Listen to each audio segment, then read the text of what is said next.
আমি বলবো নারী শিক্ষা বৃদ্ধি করুন। নারীদেরকে, আপনার মেয়ে আছে সেই মেয়েকে আপনি মাদ্রাসায় দিন, তারা যেন ধার্মিক শিক্ষা অর্জন করতে পারে। আপনার বোন আছে, আপনার বোনকে আপনি ধার্মিক শিক্ষা অর্জন করান, যাতে করে তারা এগুলো জানতে পারে। কোরআন হাদিস বেছে নিয়ে তারা যেন নিজের জ্ঞান অর্জন করতে পারে। আকাইদ কোন ধারণাগুলো রাখতে হবে, কোন বিশ্বাস রাখতে হবে, কোন ঈমান রাখতে হবে, সেগুলো যেন আমার মা বোনরা জানতে পারে। আমার মা বোন যখন জানবে, তখন শুধু একটা সন্তান নয়, বাড়ির পুরো ফ্যামিলিটা চেঞ্জ হয়ে যাবে। কেমন করে? একজন শিক্ষিত মহিলা বাড়িতে নিয়ে আসবেন, সে রান্না করবে বিসমিল্লাহ বলে, ঝাড়ু দিবে বিসমিল্লাহ বলে, বিছানা ঝাড় দিবে বিসমিল্লাহ বলে, যত জায়গায় চলাফেরা করবে বিসমিল্লাহ বলে। আর বাড়িতে রহমত কে ভরে দিবে? আল্লাহ তাআলা। আল্লাহ তাআলা সেই মহিলার বাড়িতে রহমত ভর্তি করে দিবে। অনেক জায়গায় শয়তান অবাক হয়ে দাঁড়িয়ে থাকবে, তার কোনো চান্স থাকবে না। যখন শয়তান বন্দী, তো আর কে করবে? আপনাকে ধান্দা। কেউ ধান্দা ফেলতে পারবে? ধান্দায় কেউ ফেলতে পারবে না বাবা। তাই একজন নারীকে শিক্ষা দিন। নারী যদি শিক্ষিত হয়, তাহলে একটা সমাজকে পরিবর্তন করার ক্ষমতা রাখে। কুল হাল ইয়াস্তাবিল্লাযীনা ইয়ালামুনা ওয়াল্লাযীনা লা ইয়ালামুন। হে রাসূল, আপনি বলে দিন, আলিম এবং জাহিল, যারা জানে এবং যারা জানে না। যারা জানে তাদেরকে কি বলা হয়? জ্ঞানী। আর যারা জানে না তাদের কি বলা হয় গো? মূর্খ, অজ্ঞানী, জাহিল, অজ্ঞ ইত্যাদি। তো আল্লাহ পাক রব্বুল আলামিন নবী মুস্তাফা সাল্লাল্লাহু আলাইহি ওয়াসাল্লামকে বললেন, হে রাসূল, আপনি বলে দিন, জ্ঞানী এবং অজ্ঞানী, আলিম এবং জাহিলে কি সমান হতে পারে? পারে গো? আপনাদের একটা ধারণা বলেন তো। যে ব্যক্তি জ্ঞানী হয়, যে অন্য ব্যক্তি অজ্ঞানী হয়, আলিম আর জাহিল মূর্খ, সমান হতে পারে? সমান হতে পারে না। ব্রাদার ইসলাম, আলিমের জ্ঞান থাকে তাকেই বলা হয় আলিম। যেই ব্যক্তি কোন জ্ঞান অর্জন করবে, ইংলিশ শিখবে, তাকে আমরা সমাজের মধ্যে আলিম বলি, তাকে আমরা সমাজের মধ্যে জ্ঞানী বলি। যেই ব্যক্তি সায়েন্স নিয়ে পড়ে, ডাক্তারি বিষয়ে অজ্ঞতা রেখেছে, যেই ব্যক্তি জ্ঞান রেখেছে, জ্ঞানের ভান্ডার অর্জন করেছে, সেই ব্যক্তিকে আমরা কি বলি? সায়েন্স নিয়ে পড়ে তাকে ডাক্তার বলি। কেউ পিএইচডি করছে, কেউ আরো অন্যান্য ডিগ্রি করছে, তাকে আমরা জ্ঞানী বলি। তার সাথে যদি সমাজের ওই ব্যক্তি, যেই ব্যক্তি জীবনে স্কুলে যায়নি, কলেজে যায়নি, প্রফেসর ইঞ্জিনিয়ার হয়নি, তার কাছে গিয়ে যদি কোনো ডাক্তারি চিকিৎসা, কোনো ওষুধ দিয়ে দেয়, ওই ডাক্তারের প্রতি আপনি বেশি বিশ্বাস রাখবেন না এই ডাক্তারের প্রতি যে পিএইচডি করেছে? কোন ডাক্তার গো? যিনি পিএইচডি করেছেন তাকে। এটা আমরা সামাজিক অনুযায়ী জ্ঞানী এবং অজ্ঞানী প্রসঙ্গে জানি।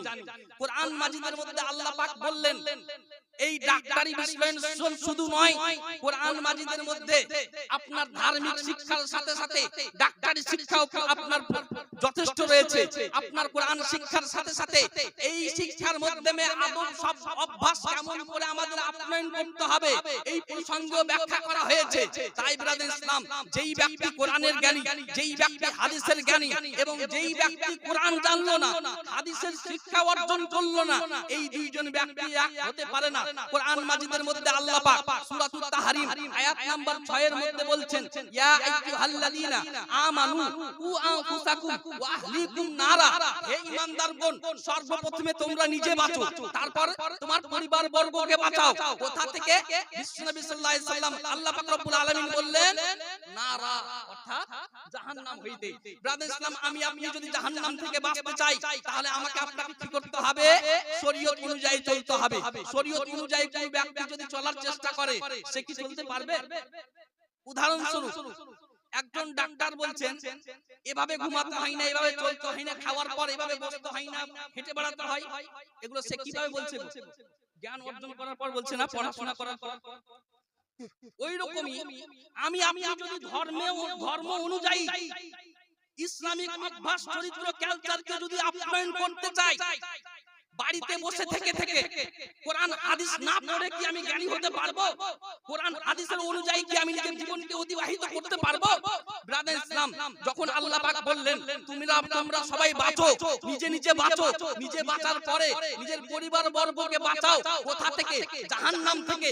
চলেন ব্রাদার ইসলাম, জাহান্নাম থেকে যদি বাঁচতে হয় আমাকে, আপনাকে, আপনার পরিবার বর্গকে যদি বাঁচাতে হয় তাহলে কি করতে হবে? তাহলে আপনাকে সেই অভ্যাস চরিত্র জানতে হবে। অভ্যাস চরিত্র জানার জন্য কি করতে হয়? শিক্ষা অর্জন করতে হবে। সেটি কোন শিক্ষা? ধার্মিক শিক্ষা, যেটিকে ইসলামিক শিক্ষা বলে আখ্যায়িত করা হয়, ইসলামিক শিক্ষা বলে ব্যাখ্যা করা হয়। ব্রাদার ইসলাম, আমি আপনি যখন কোরআন মাজিদ শিক্ষা অর্জন করব, হাদিস শিক্ষা অর্জন করব, তখনই বুঝতে পারবো কোনটি আমার ইসলাম ধর্মে হারাম বলা হয়েছে আর কোনটি হালাল বলা হয়েছে। ব্রাদার ইসলাম, হাদিসের মধ্যে চলুন, হাদিসটি ৮৬টার মধ্যে একটি গ্রহণযোগ্য কিতাব, সেই কিতাবটির নাম হলো সুনান ইবনে মাজাহ শরীফ। সেই সুনান ইবনে মাজাহ শরীফ খান, সেই সুনান ইবনে মাজাহ শরীফের আপনার হাদিস নাম্বার ২২৪ নাম্বার হাদিসের মধ্যে বিশ্বনবী সাল্লাল্লাহু তাআলা আলাইহি ওয়াসাল্লাম বলেছেন, তালাবুল ইলমি ফারিদাতুন আলা কুল্লি মুসলিমিন। এই হাদিসটি মুসলিম শরীফের মধ্যে লিপিবদ্ধ রয়েছে। মুসলিম শরীফের হাসিয়ার মধ্যে পাবেন এই হাদিসটি এভাবেও লেখা রয়েছে, তালাবুল ইলমি ফারিদাতুন আলা কুল্লি মুসলিমিন। অর্থাৎ মুসলমান নর নারী, পুরুষ ও মহিলা উভয়ের উপরে ধার্মিক শিক্ষা, ইসলামিক শিক্ষা অর্জন করা হলো ফরজ। এই কোন ফরজ? ব্রাদার ইসলাম, ফরজ কিন্তু দুই প্রকারে হয়, যা ছাড়া কোনো মতেই চলবে না। যদি ছাড়েন আপনাকে হিসাব দিতে হবে, হিসাবদিহি হবেন। কিয়ামতের দিবসে হিসাব না দিতে পেরে আপনাকে জাহান্নামে নিয়ে যাওয়া হবে। অনেক ব্যক্তি বলে যে যারা আলিম তাদের ডবল গুনাহ, আর যারা জানে না ওদের একটাই গুনাহ। বলে কি বলে না? তাকে জিজ্ঞেস করা হলে, বাবা কেন এরকম? তো বলছে এই জন্যই যে আমরা জানি না। আল্লাহকে গিয়ে বলে দেবো, আল্লাহ আমরা জানতাম না বলে গুনাহ করেছি, জানতাম না বলে কাউকে গালি দিয়েছি, জানতাম না বলে মিথ্যা কথা বলেছি। কত সুন্দর যুক্তি দেয় না অনেক ব্যক্তি? কিন্তু বেরাদার শুনে যান, এটা ভুল যুক্তি। কেননা সেই ব্যক্তি ডবল গুনাহ পাবে, যেই ব্যক্তি মূর্খ হবে। যেই ব্যক্তি আলিম হবে, জ্ঞানী হবে, জেনে শুনে গুনাহ করেছে, সেই ব্যক্তি একটাই গুনাহ পাবে। কেমন করে? কেমন করে? এমন করে ধার্মিক শিক্ষা অর্জন করা আপনাকে বললাম না ফরজ। ফরজ ছাড়লে কি হয়? মাফের কোন রাস্তা? মাফ হয় না। সেই মূর্খ ব্যক্তি যখন নামাজ পরিত্যাগ করে গুনাহ অর্জন করবে, সেই মূর্খ ব্যক্তি যখন গুনাহ অর্জন করে আপনার রোজা না রেখে গুনাহ অর্জন করবে, সেই মূর্খ ব্যক্তি যখন গালিগালাজ করে, মিথ্যা কথা বলে, চুগলখড়ি করে গুনাহ অর্জন করে নিবে, এই সময় কি হবে? আল্লাহ বলবে তুমি কেন গুনাহ করেছো? বলবে আল্লাহ গো আমি জানি না, তার জন্য গুনাহ করেছি। তো এক পয়েন্ট গুনাহ তার লিখে দেওয়া হবে। কেসের জন্য? সে জানছিল না, শিক্ষা অর্জন করেনি তার জন্য। আর অপরটি কিসের জন্য? সে আমলটি করেনি তার জন্য। জোরে বলুন সুবহানাল্লাহ। দুটা গুনাহ হলো না? কোন ব্যক্তি? যেই ব্যক্তি অজ্ঞাত থাকবে, ধার্মিক শিক্ষা ব্যাপারে কোনো ধারণা রাখে না, ধার্মিক শিক্ষা অর্জন করে না, সেই ব্যক্তি ডবল গুনাহ পাবে। কিন্তু ওই গুনাহই যদি কোনো আলিম করে নাই তাহলে সে ডবল নয়। কেন? আলিম একটি গুনাহ করেছেন, এটাই যে সে আমল করেনি, কিন্তু ধার্মিক শিক্ষা যে ফরজ ছিল এই ফরজটা সে আদায় করে নিয়েছে, তার জন্য একটাই গুনাহ হবে। ব্রাদার ইসলাম, তাই এই ধার্মিক শিক্ষা পুরুষ ও মহিলা উভয়ের উপরেই ফরজ রয়েছে। উভয়কেই এই ধার্মিক শিক্ষা অর্জন করতে হবে। কিন্তু আমাদের সমাজে অনেকজন এই নারী সমাজকে এমন অবহেলিত করছে, যার কারণে নারীদেরকে ধার্মিক শিক্ষা থেকে দূরে রাখছে। কিন্তু ব্রাদার ইসলাম, আমি কি ভেবে দেখেছি নারী শিক্ষাকে দূরে রাখার জন্য সমাজে যত কুসংস্কার অবস্থিত হয়েছে, কুসংস্কার আবিষ্কার হয়েছে, এই সবগুলো কিসের জন্য জানেন? কিসের জন্য?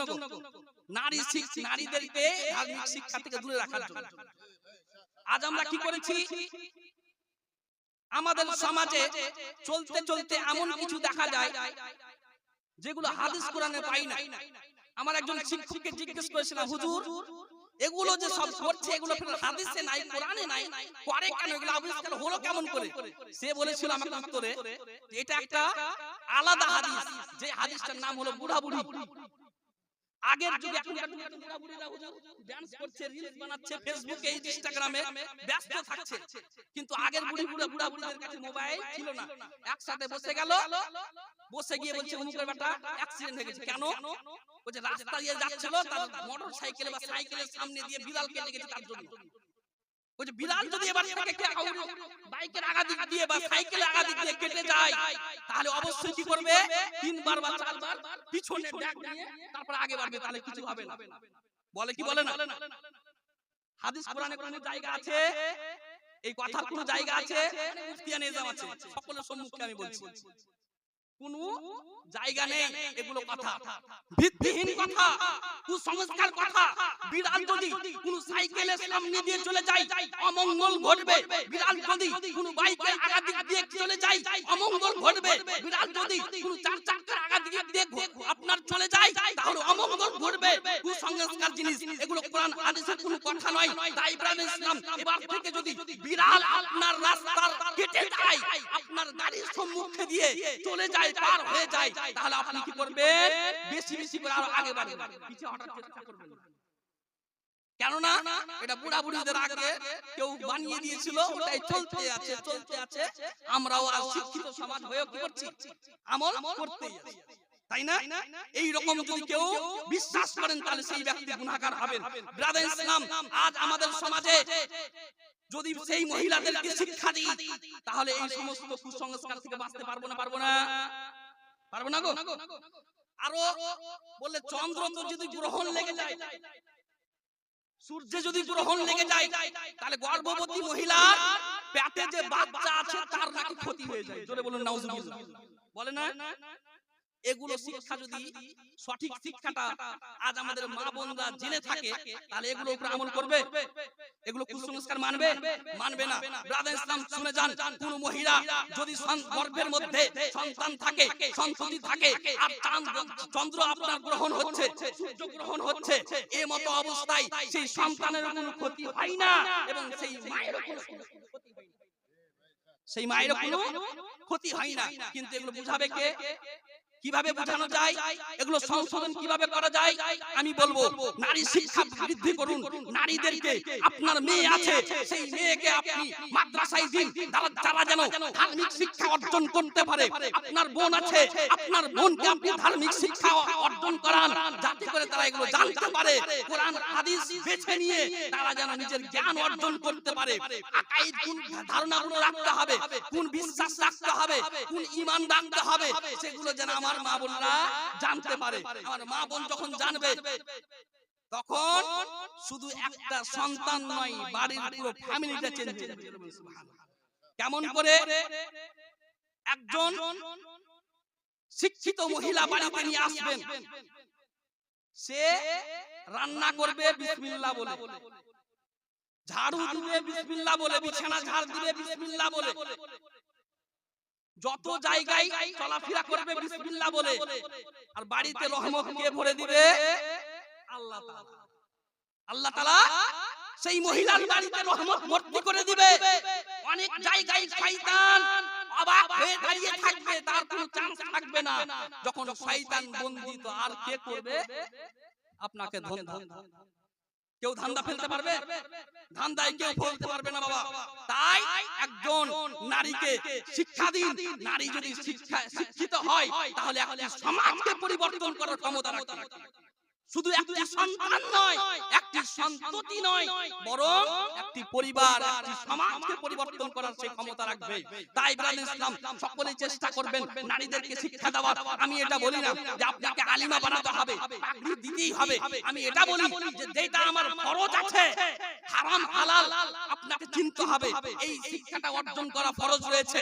আপনাকে আকাইদ, সঠিক আকাইদ জানতে হবে, সঠিক ঈমানকে বাঁচানোর জন্য সঠিক রাস্তা কোনটি সেটা জানাতে হবে, এবং সুন্নাত কোনটি, কোন পদ্ধতি, আমার নবী কিভাবে চলেছেন, আমার নবীর আদব ও আখলাক কেমন ছিল, এই আদব ও আখলাক জানার জন্য কিতাব পড়তে হবে, মাদ্রাসায় পড়তে হবে, সেই শিক্ষা কেন্দ্রে গিয়ে শিক্ষা অর্জন করতে হবে, তাহলে আমরা জানতে পারবো। আজ আমাদের সমাজকে ঠিক করার জন্য একটাই আমার সবথেকে বিশেষ করে অনুরোধ থাকবে, যেখানে মাদ্রাসা আছে অবশ্যই নিজের ছেলে মেয়েদেরকে মাদ্রাসায় ভর্তি করান। মাদ্রাসা যদি না দিতে পারেন, মক্তবে হচ্ছে, কিন্তু আমরা আজকাল মক্তবে খুব কম গুরুত্ব দিচ্ছি। ব্রাদার ইসলাম, মক্তবে আজকাল অনেক নিম্নে ছেলে মেয়েরা আসছে, আগে কিন্তু অনেক বেশি করে ছেলে মেয়েরা আসতো মক্তবে। অনেকে আমরা লজ্জা করছি, নাউজুবিল্লাহ, এই লজ্জাই আমাকে আপনাকে জাহান্নামে নিক্ষেপ করতে পারে। তাই ব্রাদার ইসলাম, সতর্ক হন, এই ধার্মিক শিক্ষা অর্জন করুন, নিজে আমল করুন, নিজে বাঁচুন এবং নিজের সন্তান সন্ততি পরিবার বর্গকে বাঁচান। আর সেটা কার মাধ্যমে? শিক্ষার মাধ্যমে। আপনি যেন সঠিক শিক্ষা অর্জন করতে পারি, এই শিক্ষাকে যেন অপরজনকে বিলিয়ে দিতে পারি এবং অপরকেও বাঁচাতে পারি। আল্লাহ তাআলা আমাদের সকলকে কবুল করুক। সকলে বলুন আল্লাহুম্মা আমিন। যাক, আমি আর যথেষ্ট আলোচনা করছি না। একটি মাদ্রাসার প্রসঙ্গে কচি কচি বাচ্চাদের একটি গজল রয়েছে, সেই একটি ছন্দ বলে আমি মাইক কিন্তু হযরতের হাতে দিয়ে দেব। মায়ের কাছে, মায়ের কাছে, মায়ের কাছে কেঁদে কেঁদে বলবো মোরা আজ, জননী দাও পড়িয়ে সাজ, মাগো মাদ্রাসাতে পড়তে যাব। মায়ের কাছে, এখানে যখন কচি বাচ্চা হয় তার খুব চাহিদা জেগে গেল, সে কি বলবে? এভাবে কি বলবে না? আমি যখন মাদ্রাসায় ভর্তি হয়েছিলাম, আমি খুব জবরদস্তি ভর্তি হয়েছিলাম। আমার বাড়ি থেকে কথা ছিল যে কমসে কম মাধ্যমিকটা দিয়ে নাও, তারপরে মাদ্রাসায় ভর্তি হতে হবে। আমি বলেছিলাম যে না, তখন আমি বয়স্ক হয়ে যাব, তার আগে আমি মাদ্রাসায় ভর্তি হব। ভর্তি না দিলে আমি অন্য কোনো মাদ্রাসায় নিজে একাই চলে যাব। ইচ্ছা জাগলে কেউ আর থামাতে পারে না। তো ব্রাদার ইসলাম, ওই রকম কোন বাচ্চার যদি ইচ্ছা জেগে যায়, সে এভাবেই নিজের মায়ের কাছে, বাবার কাছে আলোচনা করবে। মায়ের কাছে, মায়ের কাছে, মায়ের কাছে কেঁদে কেঁদে বলবো মোরা আজ, জননী দাও পড়িয়ে সাজ, মাগো মাদ্রাসাতে পড়তে যাব, মাগো মাদ্রাসাতে পড়তে যাব। মায়ের কাছে কেঁদে কেঁদে, মায়ের কাছে কেঁদে কেঁদে বলবো মোরা আজ, জননী দাও পড়িয়ে সাজ, মাগো মাদ্রাসাতে পড়তে যাব, মাগো মাদ্রাসাতে পড়তে যাব। আল্লাহুম্মা সাল্লি আলা